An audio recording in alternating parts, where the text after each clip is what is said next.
July 22 ಮಾವಿನ ಹಣ್ಣೆಲ್ಲ ಮುಗ್ದ ನಂತರ ಮಾವಿನ ಹಣ್ಣು ಡೇ ಅಂತೆ, ವರ್ಲ್ಡ್ ಮಾವಿನ ಹಣ್ಣು ದಿವಸ ಅಂತ ಇವತ್ತು. ಹಾಗೆ ಆ ಲೆಕ್ಕದಲ್ಲಿ ಅಂತೇಳಿ ನಾವು ಇವತ್ತು ಮಾವಿನ ಹಣ್ಣಿನ ರೆಸಿಪಿ ಹಾಕ್ತಾ ಇದ್ದೇವೆ. ಮಾವಿನ ಹಣ್ಣಿನ ಶಾವಿಗೆ ಹಾಗೂ ಮಾವಿನ ಹಣ್ಣಿನ ರಸಾಯನ ಮಾಡಿ ಹಾಕ್ತಾ ಇದ್ದೇನೆ. ಇದು ಎರಡೂ ಕೂಡ ಟ್ರೆಡಿಷನಲ್ ಆದಂತಹ ಫುಡ್. ಇದು ನಾವೆಲ್ಲ ಸಣ್ಣವರಿದ್ದಾಗೆಲ್ಲ ನಾವು ಇದನ್ನೆಲ್ಲ ತಿಂತಾ ಇದ್ದೆವು. ಬಾಳೆಹಣ್ಣು ಶಾವಿಗೆ, ಹಾಗೆಯೇ ಮಾವಿನ ಹಣ್ಣು ಶಾವಿಗೆ, ಹಲಸಿನ ಹಣ್ಣಿನ ಶಾವಿಗೆ, ಇದೆಲ್ಲ ಸೀಸನಲ್ಲು ಫುಡ್ಗಳು. ಇದೆಲ್ಲ ಯಾವಾಗ ನಮಗೆ ಸಿಗ್ತದೆ ಆ ಟೈಮಲ್ಲಿ ಈ ಥರ ಮಾಡಿಕೊಂಡು ತಿನ್ಬೋದು. ಇವತ್ತು ನಾವು ಮಾವಿನ ಹಣ್ಣು ಡೇ ಅಂತ ಹೇಳ್ಕೊಂಡು ನಾನು ಇದನ್ನು ಸ್ಪೆಷಲಾಗಿ ಹಾಕ್ತಾ ಇದ್ದೇನೆ. ಬನ್ನಿ ಸ್ನೇಹಿತರೆ, ಈಗ ಇದನ್ನು ಮಾಡಲಿಕ್ಕೆ ಎಂತೆಲ್ಲ ಬೇಕು ಅಂತ ಹೇಳೋದನ್ನು ನೋಡುವ. ಇದನ್ನು ಮಾಡಲಿಕ್ಕೆ ಸಹ ನಮಗೆ ತುಂಬ ಐಟಮ್ಗಳೇನು ಬೇಡ, ಮನೆಯಲ್ಲಿರುವಂಥ ಸಾಮಗ್ರಿಗಳೇ ಸಾಕಾಗ್ತದೆ. ಅಕ್ಕಿ ಹುಡಿ ಇದ್ದರೆ ಅಕ್ಕಿ ಹುಡಿ ಉಪಯೋಗಿಸ್ಬೋದು, ಇಲ್ಲದಿದ್ದರೆ ಅಕ್ಕಿಯನ್ನು ರುಬ್ಬಿ ಕೂಡ ಮಾಡಿಕೊಳ್ಬೋದು. ಮೊದಲಿಗೆ ನಾನಿಲ್ಲಿ ಒಂದು ಮಾವಿನ ಹಣ್ಣಿನ ಶಾವಿಗೆ ನಾನು ಇವತ್ತು ಮಾಡಿದ್ದು, ಹಾಗೆ ಒಂದು ಮಾವಿನ ಹಣ್ಣಿನ ರಸಾಯನ ಮಾಡಿದ್ದು. ನನ್ನ ಹತ್ರ ನೀಲಂ ಮಾವಿನ ಹಣ್ಣಿತ್ತು. ಈ ಸೀಸನಲ್ಲಿ ನಮಗೆ ಸಿಗೋದು ಹೆಚ್ಚು ನೀಲಂ ಮಾತ್ರ. ಅದನ್ನು ಪೂರ್ತಿಯಾಗಿ ಪಲ್ಪ್ ತೆಗೆದು ಈ ಥರ ತೆಗೆದಿಟ್ಕೊಂಡಿದ್ದೇನೆ. ಇಲ್ಲಿ ಇನ್ನೊಂದು ಕಡೆಯಲ್ಲಿ ನೀರು ಕುದಿಲಿಕ್ಕೆ ಇಡುವ ನಾನಿಲ್ಲಿ ಅರ್ಧ kg ಅಕ್ಕಿ ಹುಡಿಯಲ್ಲಿ ಮಾಡಿದ್ದು. ಅದಕ್ಕೆ ಈ ಕಪ್ಪಲ್ಲಿ 2 ಕಪ್ಪಷ್ಟು ನೀರು ಹಾಕ್ಕೊಂಡಿದ್ದೇನೆ. ಅಂದರೆ ಸಣ್ಣ ಕಪ್ ಅಂದರೆ 4 ಕಪ್ಪಷ್ಟು ನೀರು ಆಗ್ಬೋದು. ಅದು ಅಷ್ಟು ನೀರು ಹಾಕ್ಕೊಂಡಿದ್ದೇನೆ. ಅದನ್ನು ಉಪ್ಪು ಮತ್ತೊಂದು ಸ್ವಲ್ಪ ಎಣ್ಣೆ ಹಾಕಿ ಕುದಿಲಿಕ್ಕೆ ಬಿಡುವ. ಇಲ್ಲಿ ಮಾವಿನ ಹಣ್ಣನ್ನು ನುಣ್ಣಗೆ ಪೇಸ್ಟ್ ಮಾಡಿಕೊಳ್ಬೇಕೀಗ. ಇದಕ್ಕೆ ನೀರು ಹಾಕೋ ಅವಶ್ಯಕತೆ ಇಲ್ಲ. ಇದಕ್ಕೆ ನೀವು ನೀರು ಹಾಕುವಾಗಿದ್ದರೆ ಅಲ್ಲಿ ನೀವು ನೀರು ಕಡಿಮೆ ಇಡಬೇಕು. ಅಂದರೆ ಇದು ಅಳತೆ ಹೆಚ್ಚು ಕಡಿಮೆ ಆದರೆ ನಿಮಗೆ ಹಿಟ್ಟು ಸರಿಯಾಗಿ ಬರೋದಿಲ್ಲ. ಹಾಗಾಗಿ ಈಗ ಒಟ್ಟಿಗೆ ಇದು 5 ಕಪ್ ನೀರಾಯಿತು. ಅಂದರೆ 1 ಕಪ್ಪಿನಷ್ಟು ಪಲ್ಪ್ ಹಾಕಿದ್ದೇನೆ, 4 ಕಪ್ಪಷ್ಟು ನೀರು. ಇದನ್ನೀಗ ಸರಿಯಾಗಿ ಕುದಿಲಿಕ್ಕೆ ಬಿಡಬೇಕು. ಒಂದು ಅಂದಾಜು ಸಾಧಾರಣವಾಗಿ ಕುದೀತಾ ಬಂದ ನಂತರ ಇದಕ್ಕೆ ನೀವು ರುಬ್ಬುವುದಂತಾದರೆ, ಅಕ್ಕಿ ನೆನೆ ಹಾಕಿ ರುಬ್ಬುವಂಥದ್ದಂತಾದರೆ ನುಣ್ಣಗೆ ನೀರು ದೋಸೆಗೆ ನಾವು ಹೇಗೆ ರುಬ್ತೇವೆ ಆ ಥರ ರುಬ್ಬಿಕೊಳ್ಬೇಕು. ನಾನು ರೆಡಿಮೇಡ್ ಅಕ್ಕಿ ಹುಡಿಯಿಂದ ಮಾಡ್ತಾ ಇದ್ದೇನೆ. ನಾವು ಮಾಮೂಲಾಗಿ ಉಪಯೋಗಿಸುವಂಥದ್ದು ಪಟ್ಟಾಬಿ ಅಕ್ಕಿ ಹುಡಿ. ನೀರು ಕುದಿಲಿಕ್ಕೆ ಶುರುವಾದ ನಂತರ ಅಕ್ಕಿ ಹುಡಿಯನ್ನು, ಅಂದರೆ ನಾನು ಕರೆಕ್ಟಾಗಿ ಅರ್ಧ kg ಹುಡಿ ಹಾಕ್ಕೊಂಡಿದ್ದೇನೆ. ಅರ್ಧ kg ಹುಡಿಗೆ ಸಾಧಾರಣ ಮಾಮೂಲು ಲೋಟದಲ್ಲಿ ಒಂದು 5 ಕಪ್ಪಷ್ಟು ನೀರು ಹಾಕ್ಕೊಂಡಿದ್ದೇನೆ. ಅಂದರೆ ಡಬಲ್ ನೀರು ಬೇಡ, ಇದಕ್ಕೆ ಒಂದು ಸ್ವಲ್ಪ ಕಡಿಮೆನೇ ಹಾಕಿ. 3 ಕಪ್ ನೀವು ಅಕ್ಕಿ ಹುಡಿ ಅಂದರೆ ಅರ್ಧ kg ಅಂದರೆ ಆಲ್ಮೋಸ್ಟ್ 3 ಕಪ್ ಅಕ್ಕಿ ಹುಡಿ ಆಗ್ತದೆ. ಅದಕ್ಕೆ 5 ಕಪ್ಪಷ್ಟು ನೀರು ಹಾಕ್ಕೊಂಡ್ರೆ ಸಾಕು. ಇದನ್ನು ನೋಡಿ, ಗಂಟುಗಳಿಲ್ಲದ ಹಾಗೆ ಅದನ್ನು ಮಿಕ್ಸ್ ಮಾಡಿಕೊಳ್ಬೇಕು. ನಿಮಗೆ ಮಿಕ್ಸ್ ಮಾಡಲಿಕ್ಕೆ ಕಷ್ಟ ಆಗ್ತದಂತಾದರೆ ನೀರು ಕುದಿಯೋ ಮೊದಲೇ ನೀವು ಅಕ್ಕಿ ಹಿಟ್ಟು ಹಾಕ್ಕೊಂಡು ಅದನ್ನು ಕಲಸಿ ನಂತರ ಅದನ್ನು ಒಟ್ಟಿಗೆ ಕಾಯಿಸಿಕೊಳ್ಬೋದು, ಹಾಗೂ ಮಾಡಿಕೊಳ್ಬೋದು. ಇದು ಏನು ಕಷ್ಟ ಆಗೋದಿಲ್ಲ ಅಷ್ಟು. ಹಾಗಾಗಿ ನಾನು ನಂತರವೇ ಹಾಕಿಕೊಂಡಿದ್ದೇನೆ. ಇದೀಗ ನೋಡಿ, ಕೈಗೆ ಅಂಟದಷ್ಟು ಗಟ್ಟಿ ಆಗುವವರೆಗೆ ಈ ಹಿಟ್ಟನ್ನು ಕಾಯಿಸಿಕೊಳ್ಬೇಕು. ನೋಡಿ, ಈ ಥರ ಒಂದು 2-3 ನಿಮಿಷ ಬೇಕಾಗ್ತದೆ. ತುಂಬ ಹೊತ್ತೇನು ಬೇಕಾಗೋದಿಲ್ಲ. ನೋಡಿ, ಮುಟ್ಟುವಾಗ ಈ ಥರ ಅಂಟಬಾರ್ದು ಕೈಗೆ, ಅಲ್ಲಿವರೆಗೆ ಹಿಟ್ಟನ್ನು ಕಾಯಿಸಿಕೊಳ್ಬೇಕು. ಇದೀಗ ಹಿಟ್ಟು ಉಂಡೆ ಮಾಡಲಿಕ್ಕೆ ರೆಡಿ ಆಯಿತು. ಅದು ತಣ್ಣಗಾಗಲಿ. ಅದನ್ನು ತಣ್ಣಗಾಗಲಿಕ್ಕೆ ಬಿಟ್ಟು ನಾವಿಲ್ಲಿ ರಸಾಯನಕ್ಕೆ ಬೇಕಾದ್ದನ್ನು ರೆಡಿ ಮಾಡಿಕೊಳ್ಳುವ. ಮಾವಿನ ಹಣ್ಣನ್ನು ಸಣ್ಣದಾಗಿ ಕೊಚ್ಚಿಕೊಳ್ಬೇಕು. ರಸಾಯನ ಮಾಡಲಿಕ್ಕೆ ಸಣ್ಣದಾಗಿ ಕೊಚ್ಚಿ ಅದನ್ನು ಒಂದು ಬೌಲಿಗೆ ಹಾಕಿಕೊಂಡು, ಎಷ್ಟು ಸಣ್ಣಗಾಗ್ತದೆ ಅಷ್ಟು ಸಣ್ಣಗೆ ಕೊಚ್ಚಿದ್ರೆ ಅದು ಚೆನ್ನಾಗಿರ್ತದೆ. ತುಂಬ ದೊಡ್ಡ ದೊಡ್ಡ ಹೋಳುಗಳಾದರೆ ಅದು ಬಾಯಿಗೆ ಅಷ್ಟು ರುಚಿ ಆಗೋದಿಲ್ಲ.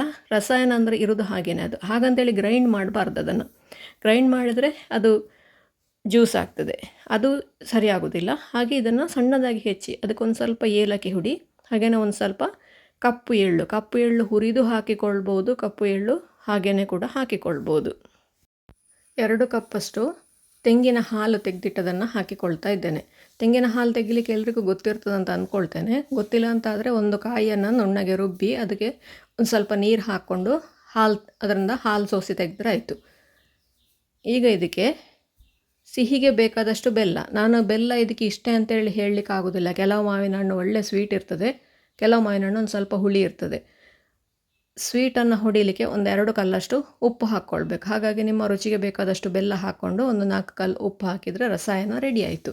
ಇಲ್ಲಿ ನೋಡಿ, ನಾವು ಕಾಯಿಸಿಟ್ಟಂಥ ಹಿಟ್ಟು ತಣ್ಣಗಾಗಿದೆ. ಕೈಗೆ ಒಂದು ಸ್ವಲ್ಪ ಎಣ್ಣೆ ಪಸೆ ಬೇಕಾದರೆ ಮಾಡಿಕೊಳ್ಳಿ. ಕೈಗೆ ಪೂರ್ತಿಯಾಗಿ ಅಂಟುತ್ತಿಲ್ಲ ಅಂತಾದರೆ ಹಾಗೆ ಹಾಕಿಕೊಳ್ಬೋದು. ಇಲ್ಲಾರು ಒಂದು ಸ್ವಲ್ಪ ಎಣ್ಣೆಯನ್ನು ಕೈಗೆ ಮುಟ್ಟಿಸ್ಕೊಳ್ಳಿ. ಈ ಥರ ಎಲ್ಲವನ್ನು ಕೂಡ ಉದ್ದ ಉಂಡೆ ಮಾಡಿ ಅದನ್ನು ಬೇಯಿಸಿಕೊಳ್ಬೇಕು.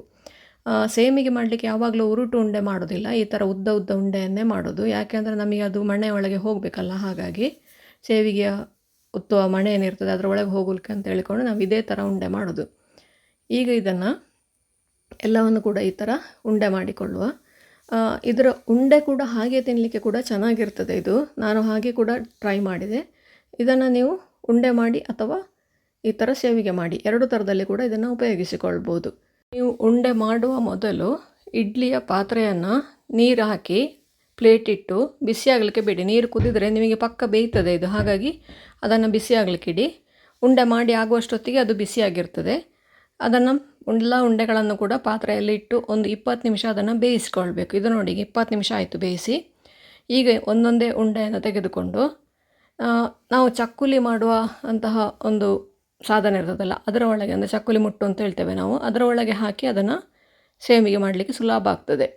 ಇಲ್ಲದಿದ್ದರೆ ನೀವು ಸೇಮಿಗೆ ಮನೆಯಲ್ಲಿ ಕೂಡ ಮಾಡ್ಬೋದು, ಜನ ಇದ್ದರೆ. ನಮಗೆ ಮನೆಯಲ್ಲಿ ಯಾವಾಗಲೂ ಜನ ಇರೋದಿಲ್ಲ ಅಲ್ಲ, ನಾವು ಒಬ್ಬೊಬ್ಬರೇ ಇರ್ತೇವೆ. ಆವಾಗ ನಮಗೆ ಸೇಮಿಗೆ ಮುಟ್ಟಲ್ಲಿ, ಅಂದರೆ ಸೇಮಿಗೆ ಮಾಡೋ ಮನೆಯಲ್ಲಿ ಹಾಕಿದರೆ ಮಾಡಲಿಕ್ಕೆ ತುಂಬ ಕಷ್ಟ ಆಗ್ತದೆ. ಅಥವಾ ಇನ್ನೊಬ್ಬರಿಗೆ ನಾವು ಬನ್ನಿ ಬನ್ನಿ ಅಂತ ಹೇಳಿಕೊಂಡು ದಮ ಹಾಕಬೇಕು. ಹಾಗಾಗಿ ಇದು ಸುಲಭದಲ್ಲೇ ನಿಮಗೆ ಮಾಡಲಿಕ್ಕೆ ಆಗ್ತದೆ. ನೋಡಿ ಎಷ್ಟು ಆರಾಮವಾಗಿ ನೀಟಾಗಿ ಒಂದು ಶಾವಿಗೆ ರೆಡಿ ಆಯಿತು. ಇದೇ ಥರ ಎಲ್ಲವನ್ನು ಕೂಡ ಮಾಡಿಕೊಳ್ಬೋದು. ಒಂದು ಸತಿ ತೆಗೆದ ನಂತರ ಆ ಪಾತ್ರೆಯ ಮುಚ್ಚಳವನ್ನು ಮುಚ್ಚಿ ಇಡಿ. ಯಾಕೆ ಅಂತ ಹೇಳಿದರೆ ಉಂಡೆ ತಣ್ಣಗಾಯಿತು ಅಂತಾದರೆ ಒತ್ತೋದು ಸ್ವಲ್ಪ ಕಷ್ಟ ಆಗ್ತದೆ. ಹಾಗಾಗಿ ಅದನ್ನು ಮುಚ್ಚಿ ಒಂದು ಉಂಡೆ ತೆಗೆದು ಹಾಕ್ಕೊಂಡು, ಅಂದರೆ ಯಾಕೆಂದರೆ ನಾವು ಕೈಯಲ್ಲಿ ಮಾಡೋ ಕಾರಣ ಇದೊಂದು ಸ್ವಲ್ಪ ಟೈಮ್ ತಗೊಳ್ತದೆ ಒತ್ತಲಿಕ್ಕೆ. ನಮಗೆ ಸೇಮಿಗೆ ಮುಟ್ಟಿನಲ್ಲಿ ಒತ್ತಿದ ಹಾಗೆ ಸುಲಭವಾಗಿ ಒತ್ತಲಿಕ್ಕೆ ಆಗೋದಿಲ್ಲ, ಒಂದು ಸ್ವಲ್ಪ ಕಷ್ಟ ಆಗ್ತದೆ. ಬಿಸಿ ಇರ್ತದೆ ಅದು. ಕೈಯಲ್ಲಿ ಒಂದು ಬಟ್ಟೆ ಹಿಡ್ಕೊಂಡು ಇದನ್ನು ಒತ್ತಬೇಕಾಗ್ತದೆ. ನೋಡಿ ರುಚಿಯಾದ ಶಾವಿಗೆ ರೆಡಿ ಆಯಿತು. ಇದೇ ಥರ ಎಲ್ಲವನ್ನು ಕೂಡ ಪ್ರೆಸ್ ಮಾಡಿಕೊಳ್ಬೋದು. ನೋಡಿ ಕೈಯಲ್ಲಿ ಈ ಥರ ಬಟ್ಟೆ ಹಿಡ್ಕೊಂಡು ಅದನ್ನು ಒತ್ತಬೇಕಾಗ್ತದೆ. ಆರಾಮಾಗಿ ನಿಮಗೆ ಎಷ್ಟು ಬೇಕೋ ಅಷ್ಟನ್ನು ಮಾಡಿಕೊಳ್ಬೋದು. ಇಲ್ಲ ಅಷ್ಟು ಬೇಡ ಅಂತೇಳಿ ಆದರೆ ಉಳಿದದನ್ನು ಅದೇ ಥರ ಉಂಡೆಯಾಗಿ ಕೂಡ ಉಪಯೋಗಿಸಿಕೊಳ್ಬೋದು. ನೋಡಿ ರುಚಿಯಾದ ಮಾವಿನ ಹಣ್ಣಿನ ಶಾವಿಗೆ ರೆಡಿ ಆಯಿತು. ಈಗ ಮಾವಿನ ಹಣ್ಣಿನ ರಸಾಯನ ಹಾಗೂ ಜೀಗುಜಿ ಸಾಂಬಾರಿನ ಜೊತೆಗೆ ಅದನ್ನು ನಾನು ಸರ್ವ್ ಮಾಡ್ತಾ ಇದ್ದೇನೆ. ಮೇಲಿಂದ ಸ್ವಲ್ಪ ತುಪ್ಪ ಹಾಕ್ಕೊಂಡು ರಸಾಯನ ಹಾಗೂ ಸಾಂಬಾರಿನ ಜೊತೆಗೆ ತಿನ್ನಲಿಕ್ಕೆ ಸೂಪರಾಗಿರ್ತದೆ. ನೀವು ಕೂಡ ಒಮ್ಮೆ ಖಂಡಿತ ಟ್ರೈ ಮಾಡಿ ನೋಡಿ, ಹೇಗಾಯಿತು ಅಂತೇಳಿ ಕಮೆಂಟ್ ಮೂಲಕ ನನಗೆ ತಿಳಿಸಿ. ಲೈಕ್ ಕೊಟ್ಟು ಶೇರ್ ಮಾಡಿ.